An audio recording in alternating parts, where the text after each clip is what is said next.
नमस्कार. सर्वात मोठी बातमी समोर येते ती 1 लाखाची लाच आणि खोटी धमकी पडली महागात. सोननचा वादग्रस्त मंडळ अधिकारी पोलके निलंबित.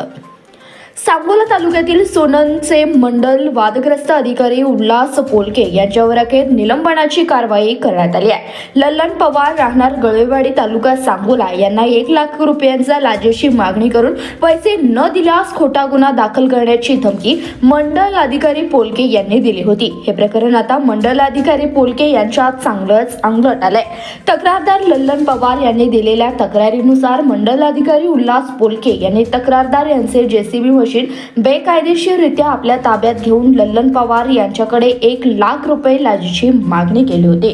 शिवाय घटनास्थळी केवळ 2 ब्रास इतका वाळू साठा आढळून आला असतानाही मंडळ अधिकारी उल्हास पोलके यांनी तब्बल 5 ब्रास वाळू दाखवण्याचा प्रयत्न करून खोटा पंचनामा करण्याचा प्रयत्न केला होता. तक्रारदार लल्लन पवार यांनी मंडळ अधिकारी उल्हास पोलके यांना 1 लाख रुपये देण्यास नकार दिल्याने तक्रारदार पवार यांनी जेसीबी मशीन ताब्यात घेऊन उलट पवार यांना पैसे न दिल्यास शासकीय कामात अडथळा आणला म्हणून खोटा गुन्हा दाखल करण्याची धमकी दिली होती. याबाबत तक्रारदार लल्लन पवार यांनी सदर प्रकरणी तहसीलदार सांगोला यांच्याकडे लेखी तक्रारी अर्ज दाखल केला होता. तत्कालीन तहसीलदार संतोष खनसे यांनी सदर अर्जाची चौकशी करून जिल्हाधिकारी सोलापूर यांच्याकडे अहवाल पाठवला होता.